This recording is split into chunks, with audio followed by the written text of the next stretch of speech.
Ellie. I'm good. Help me with him.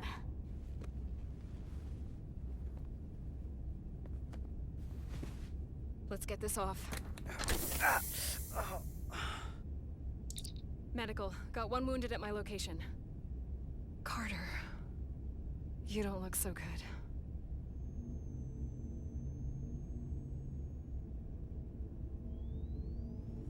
You gotta be more careful. I just got here. I'm not ready to see you two get blown to space dust just yet. Now let's get you down to sickbay. Great.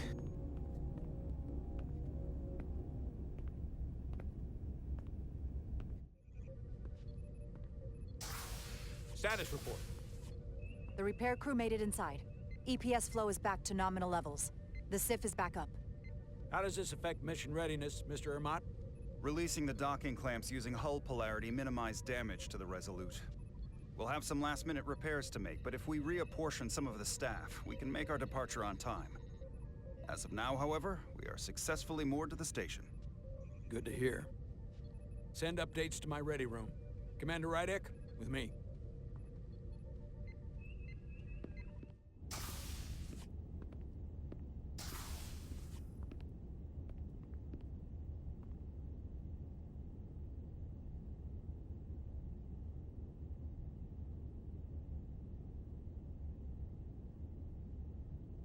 You disobeyed my orders.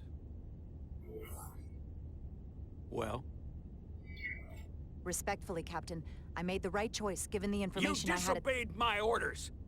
And not just in front of the bridge crew, but the Starbase staff as well. That's going to get around. My name's already tarnished around the fleet. But what is it going to do to my credibility on this ship? From the top to the bottom. Bridge to lower decks. Maybe I shouldn't have disobeyed a direct order, but you were wrong. You weren't on board, and you didn't have all the information. So I made the right decision for the ship. If you're worried about your credibility, put your ego aside and trust your crew. Trust me. You might have won some fans on the bridge with that stunt, but not everyone. Lieutenant Commander Chovak has already bent my ear. I'm sure he doesn't take it personally. He'll get over it in time. Mr. Chovak is more complicated than he would want to admit. I guess we all are.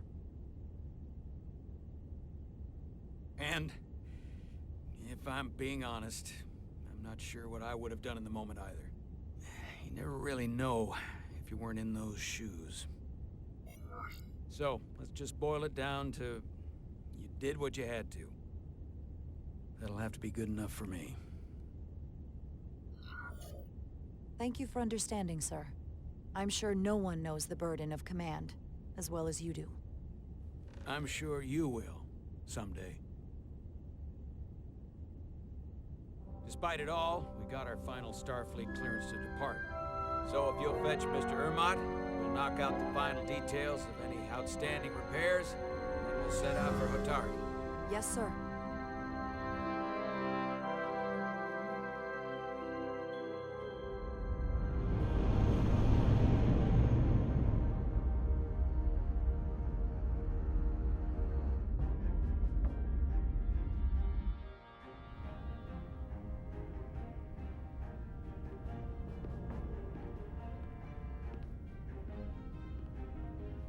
All departments reporting full mission readiness. We've got our full complement on board. This is my favorite moment, right now. The start of a new mission is always full of possibility.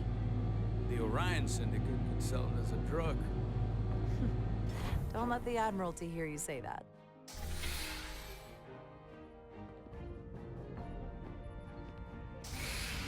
Captain on the bridge.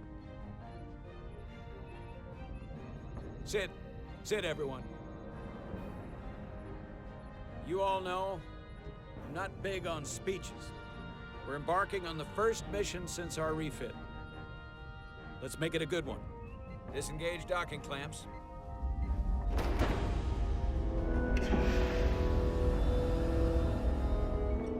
Docking clamps released.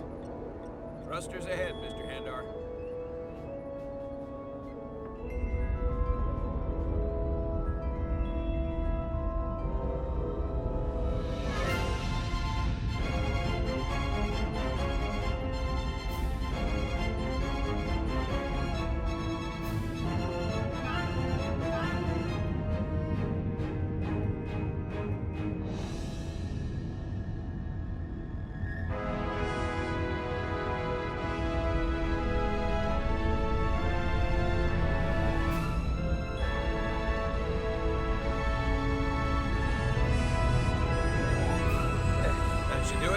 set a course for the Hotari system. Prepare to go to Warp 8. Aye, Captain. You know what? You take this one. Me?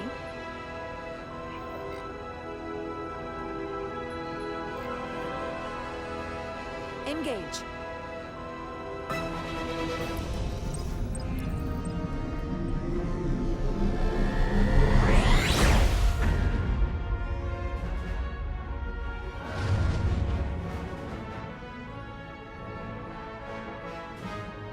Simple, but effective.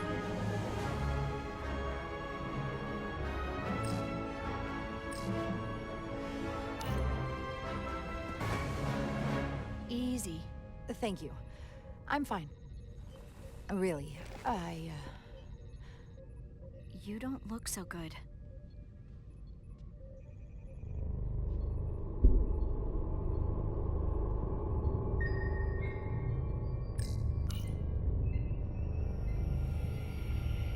I have to get to sickbay.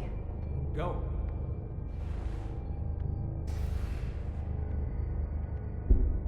Commander, help me get her inside!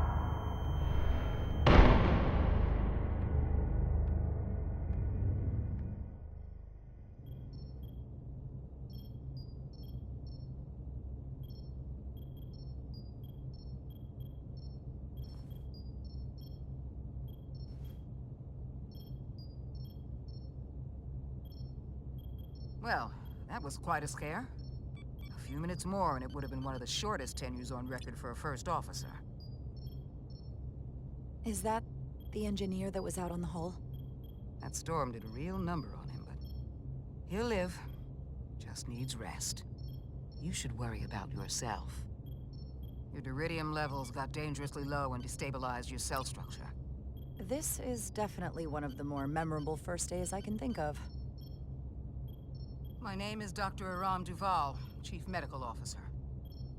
To be honest, I've never met a Kobliad before. You're... Rare. I know. I was going to say special. Your people's numbers have dwindled, despite the Federation's efforts to find a more readily available alternative to the duridium you need to survive. Yet you joined Starfleet, and managed to thrive. I imagine the responsibility must be overwhelming. Maybe even a burden at times.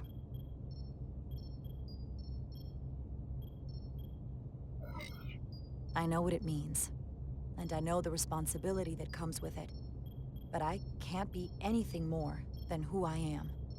And if someone has a problem with that, or expects something else, then that's their problem, not mine. That's exactly right. And don't worry, I won't treat you like a science experiment. I just do the science and leave the experiments to Solano. You don't agree with his methods? I don't agree with his definition of acceptable risks. Not when the lives of your crew are at stake. My professional opinion is that the accident took a toll. More than he's willing to admit. He's overstressed, operating in the pressure cooker of his own mind.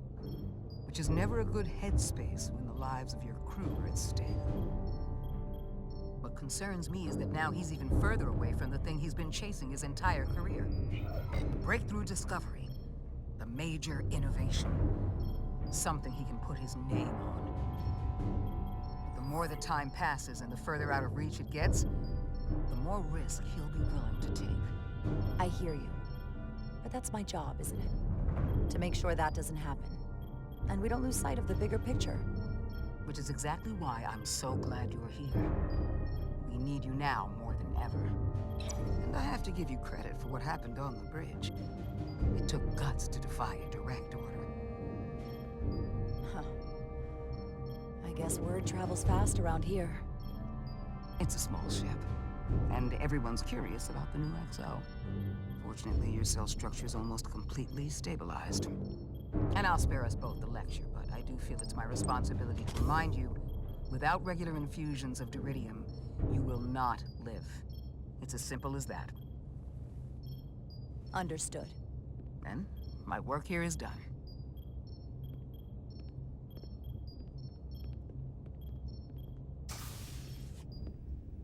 Lieutenant Bedrosian. I came to see if you were okay. We were all pretty worried on the bridge. No one knew what was happening. I'm feeling much better. Thank you. It's just part of who I am. You don't have to explain to me. I understand.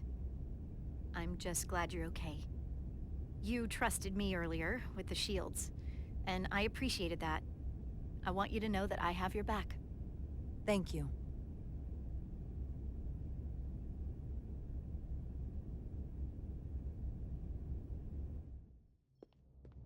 Now, Carter, the emissions that gave you that burn are quite unusual, like everything else that goes with this storm. That's the combination of hyronolin and lectrazine to counter the radiation effects. That should help speed your healing. She's come by a couple of times to see you already. Be brief. It's good to see you awake again. I was starting to get worried. Not that you aren't in good hands with Dr. Duvall. You did take one hell of a shot, though. So, be honest. How bad do I look? You look rugged. Rugged? Okay, how about heroic? Millie was looking in on you too, by the way. But since it's just us right now, I had a chance to think about this while I was away. And I thought it was important that I just come out and tell you. Instead of tiptoeing around it. Or worse. It's okay, Miranda. You can tell me anything. I know that. Then come on. Just spit it out. I'm trying. Let me talk. What I'm trying to say is, we've been really good friends for a long time. But I got back here and I couldn't ignore it anymore. I want to see if there's more between us than just being friends. You don't have to explain it. I feel the same way. There is something between us. So, do you want to find out what that something is? If it's there for you, and it's there for me, why not give it a try? Are you kidding me? I just said yes. I wanted to be sure I heard that right. Sorry to interrupt, but the patient needs to rest if he wants to get back to his old self. Of course. I'll see you again soon.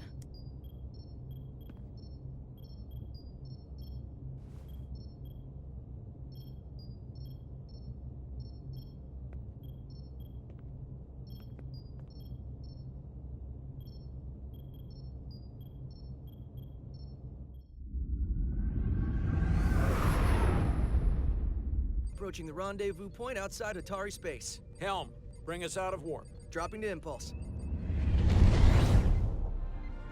Ionic interference surging, Captain.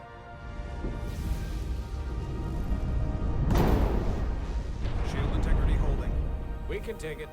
We are at the correct coordinates to meet the shuttle. Commander Rydek, find us our diplomat, if you will. Aye, Captain. Let's reduce the noise. Filter out environmental signals. I can manually tune what's left for Federation signal types.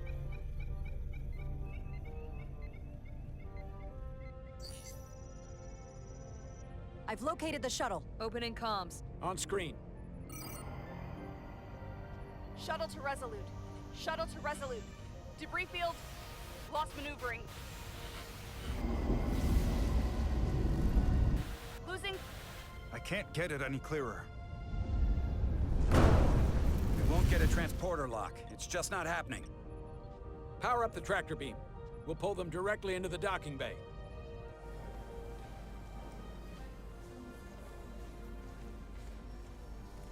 Diaz, you good to run the tractor emitter? Yes, sir. You sure? I'm sure.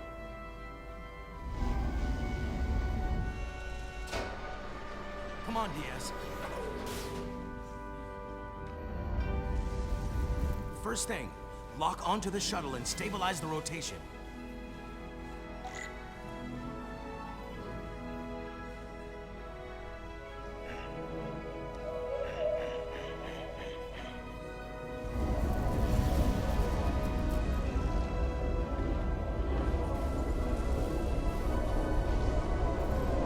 some debris. I'm on it.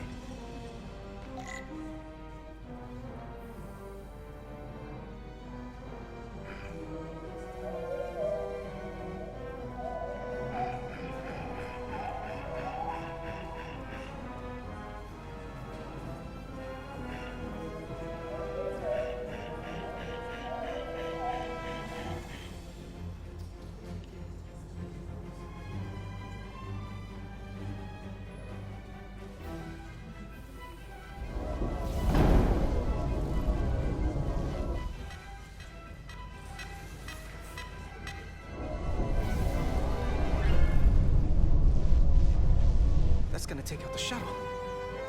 There's the bridge. There's a large piece of debris headed for the shuttle. The tractor beam can't handle it. Can our shields take it? I believe so. Commander Rydek, plot an intercept course. On it.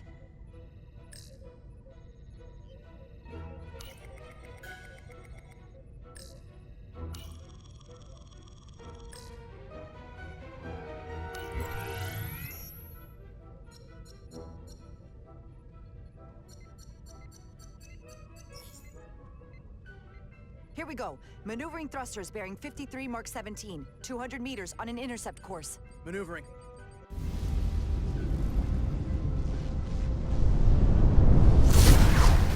Got it. Whoa! Someone's working hard on the bridge.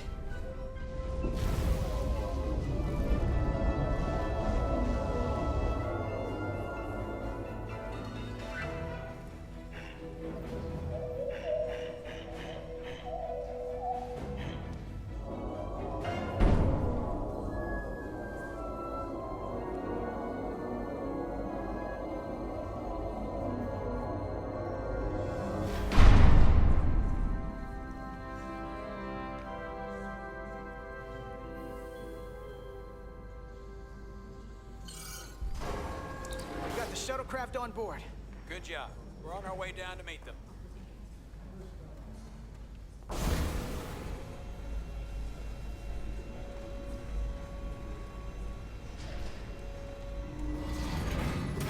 Terra firma, so to speak. Ambassador Spock?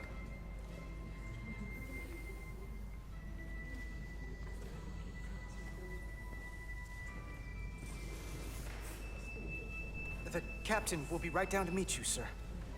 In that case, I will wait for him here.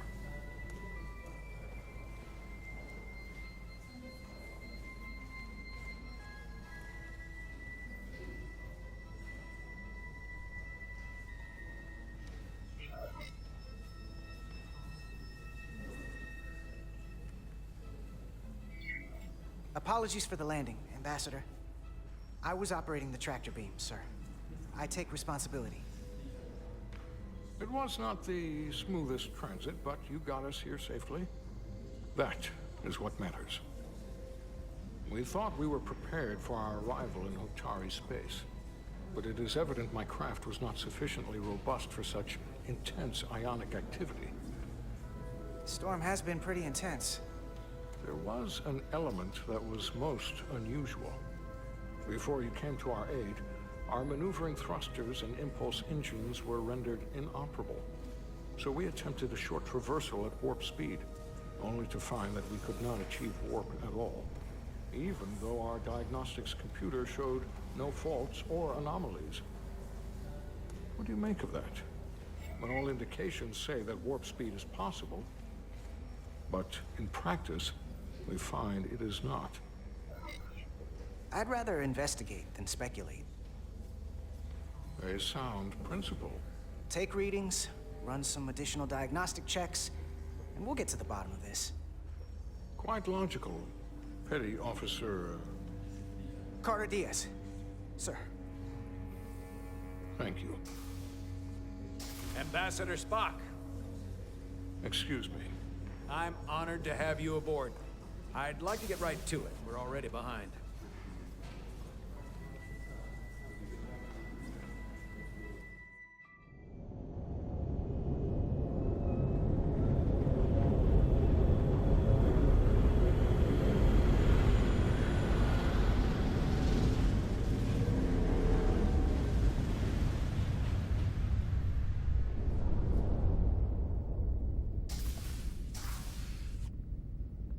Ambassador Spock, my senior staff.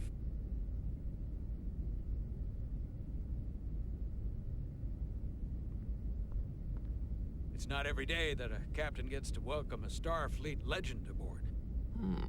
You flatter me, Captain Solano. But legend implies the past tense, whereas I am very much focused on our present circumstances. I didn't mean to suggest you were stuck in the past. You're right, Ambassador.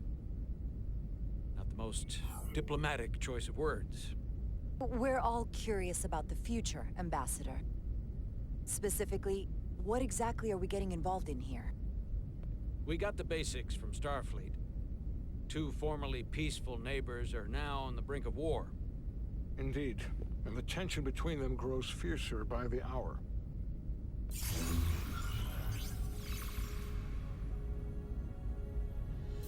Lydia and Hotari. The Lydians are the more advanced species. They made first contact with the Hotari over a century ago. This is Tau, the Hotari moon. It is rich in dilithium, and for decades, the Hotari and the Illydians have shared a mining operation there. The Illydians provide the technological resources, while the Hotari have served as the labor force. The stability of that arrangement was the source of their peace, until recently. The Hotari have suddenly and forcefully seized control of the mining operations and expelled the Illydians from their system. That is the official story, as told by the Hotari when they requested Federation mediation. But the details remain scant. Communications between all parties have been limited by the ionic interference. Have the Illydians retaliated against the Hotari? Or taken any action against them? Surprisingly, they have not yet responded in kind. They were open to a Federation presence, but it is unlikely the relatively primitive Hotari forces would stand a chance against the Illydian fleet in open war. Left unchecked, this conflict will result in more bloodshed, which is what we are here to prevent. And the dilithium trade hangs in the balance. Clearly, the Hotari have been exploited in this relationship. Maybe we can persuade them peace is the more profitable alternative for everyone. They both profited from the mines. And for the Hotari, something is better than nothing. Peace is our objective, after all. That is correct. If we could convince them, it would restore the peace. But we would need the Hotari to accept a difficult compromise. Made all the more difficult by the emotions flaring on both sides, no doubt. Neither the Illydians or the Hotari are members of the Federation, so we can't make them do anything. There is an additional complicating factor I should mention. In the past, the Federation has relied on the Illydians as a source of dilithium. That certainly changes things. Federation sources its dilithium from a lot of places. Yeah, and this is one of them. So we've already played a part in this. Unfortunately, that is indeed the case, Commander Rydek. We're morally obligated to make this right. Hold on. Our only obligation is to negotiate the peaceful resolution of this conflict. Given the Federation's involvement in the Illydium dilithium trade, Captain Solano and I must make every effort to appear neutral in these negotiations. What worries me is if this whole thing unravels, and we're at the mercy of the storm at less than full strength. We can't let it come to that. Considering what the ion storm has done to our ship, and the Ambassador's shuttle, we have to assume the Illydian fleet has had problems with it as well. This recent surge in the energy disturbance temporarily levels the playing field. Commander Westbrook is correct. The energy anomalies around the Hotari systems have been noted in the past. But they have never been observed on the orders of magnitude we have seen in recent weeks. If it's keeping the two sides talking instead of shooting at each other, that actually helps us negotiate a peace. And we'll take advantage of that as long as it works in our favor. And when it doesn't? All the more reason to learn as much about it as we can while we are here. We do not want to be caught unprepared, should the energy anomaly continue to fluctuate. so I trust we understand our circumstances. We're operating on a strict timetable here, and we're going to be leaving for the negotiations shortly. Commander Westbrook, I want you to leverage our systems to investigate the anomaly from here while we're gone. Aye, Captain. Thank you all. Dismissed. I want to speak to both of you privately.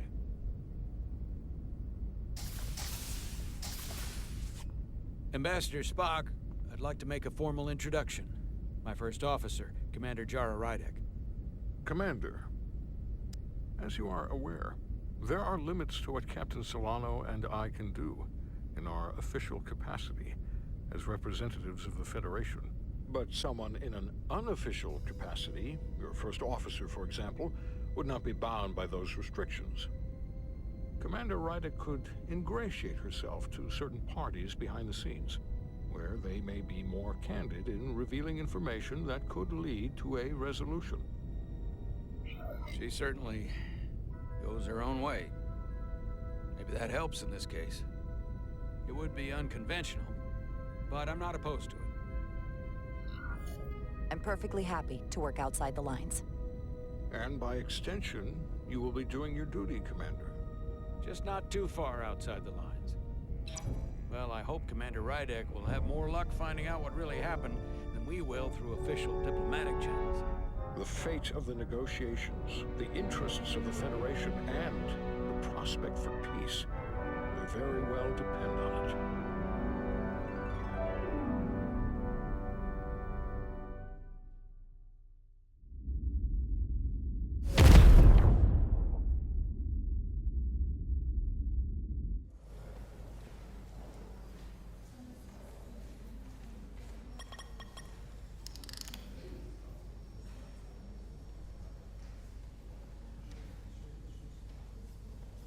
Mr. Diaz, I understand you have already discussed the warp drive failure with Ambassador Spock?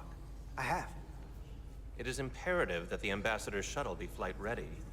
I need you both to ascertain the root cause of the system failures he encountered. I'm surprised, Commander.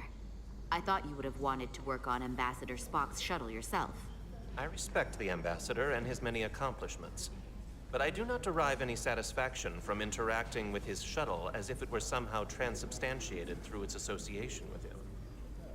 Especially when I have the entirety of this starship to concern myself with. I am not the chief engineer of this shuttlecraft. The Ambassador asked me to take a look, and I'm ready to crack this thing open. Good. You could learn from Mr. Diaz's focus. I'll take notes.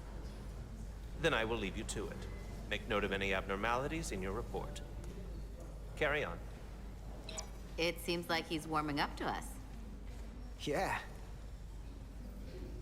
Even Chovok has to look at that face and know you've earned some real respect. And I have to admit that I owe you one.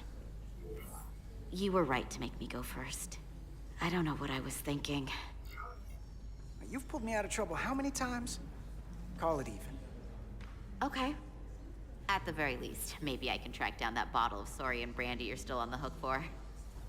But first, we have work to do.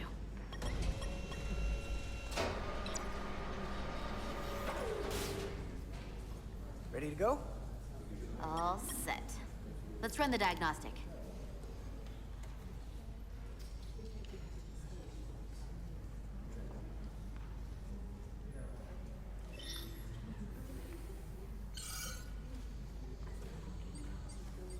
So, I know about your talk with Miranda. You do? She sent me a Priority 1 dispatch right after your conversation. I'm happy for you. Both of you. Thanks. But I'm only going to tell you this once. Don't screw this up. Because I would be very unhappy if you tried this out and then, I don't know, 6 weeks or 6 days later, I have to start splitting holidays between the two of you. All because things went south and you're not on speaking terms. That just isn't gonna work for me. You really don't believe in me, huh? It's not you. Or her. Just running the numbers, and things don't work out more often than they do. I like my friends, and I like our group. I don't want to lose that. Is that thing done? Yeah, it's wrapping up. Let's see. The relays along the primary EPS are blown. The backup relays are all intact. An EPS overload from the warp drive could cause that. But how did the shuttle end up dead in the water? Huh. Well, maybe the ship's data recorder can tell us something.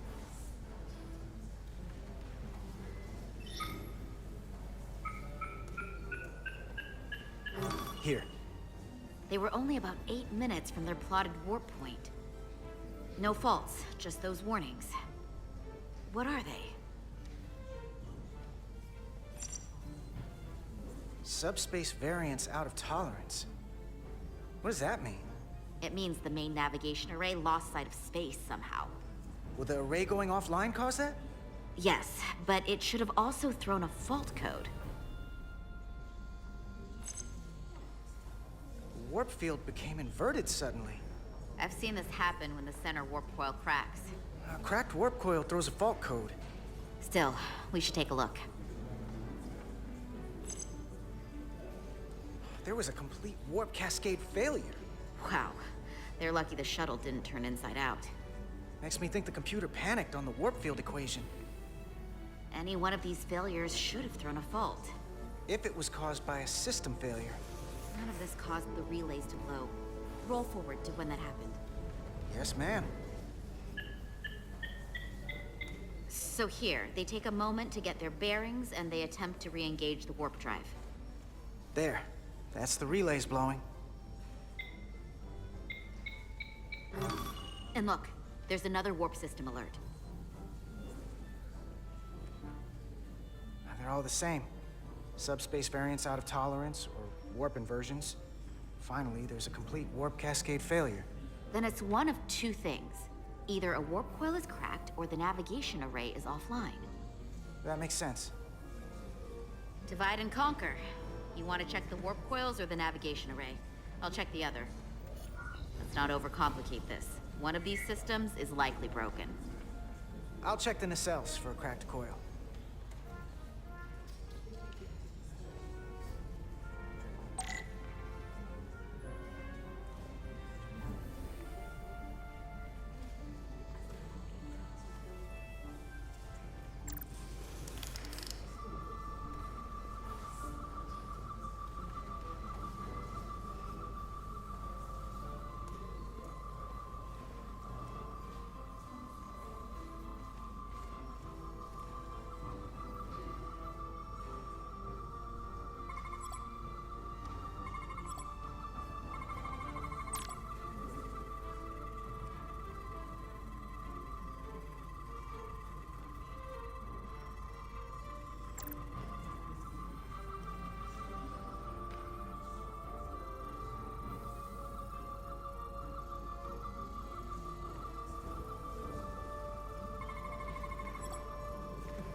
I checked every coil on the port nacelle for imbalances.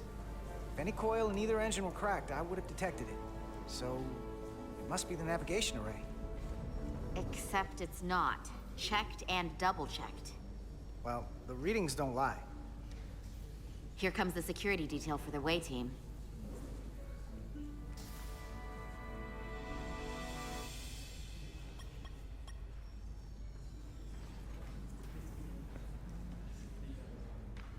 Hey. I'm not here. We're escorting the negotiating team to the surface as soon as they come down from the bridge. I don't want to interrupt some important work. I was just hoping to see you before I go. The captain and the others will be here any minute now. Should be an interesting ride down to the surface. Come on, I'm never too busy to make time for you. That's not true. No. But I am glad you came by. Now that's more accurate. I gotta be precise with you, huh? Hey, Maris. Aren't these those button pushers you're always hanging out with? And you're the phaser jockeys we always beat in Parisi squares, right? All aboard for Hotari. That another one of the captain's railroad things? Gotta be. I just usually zone out by the time he gets to the whole, steam engines were the warp drives of their day part. Catch y'all later. You don't want to miss your train. I do have to go.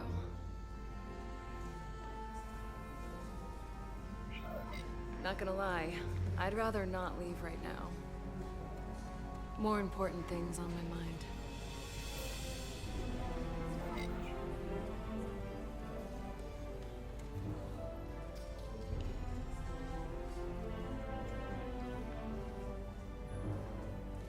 That was nice.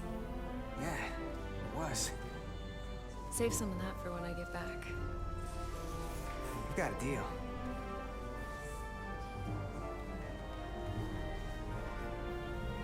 Be seeing you.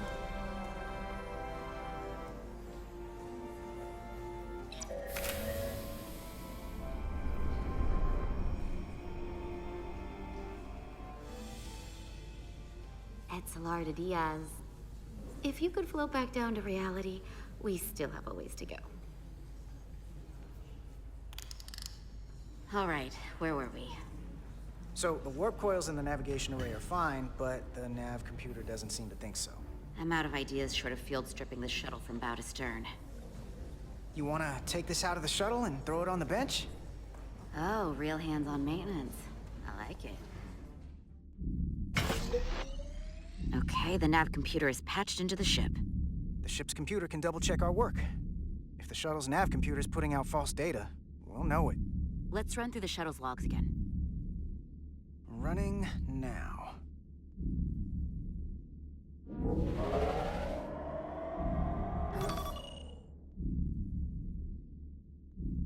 Same.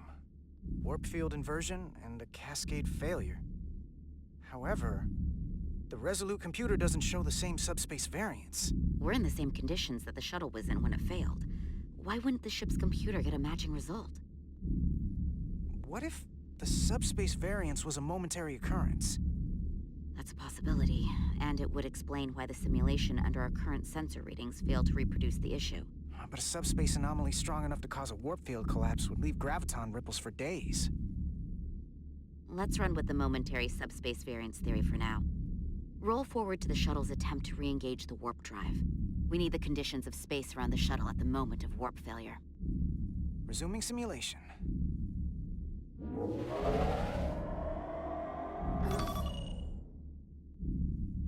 Error in warp field calculation. Cochrane formula variables are out of range. That right there. Take the shuttle sensor data from that moment. Computer, why did the warp field calculation fail? Warp field pressure returned non-orthogonal. Results are undefined. That doesn't help. Wait, what if we use a different ship? Put the Resolute into the simulation instead of the shuttle. Yeah, it should warp just fine. Unless...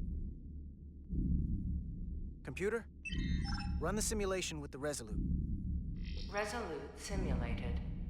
Computer, give me manual control on the warp power.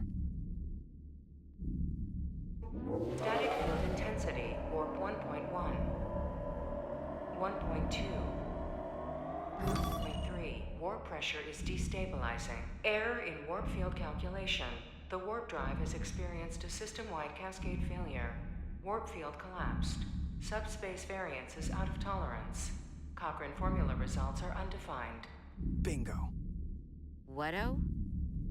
The same moment when the shuttle failed to warp, so did the ship. Whatever happened to the shuttle just happened to us. The Resolute will not sustain warp. We can't leave Hotari space.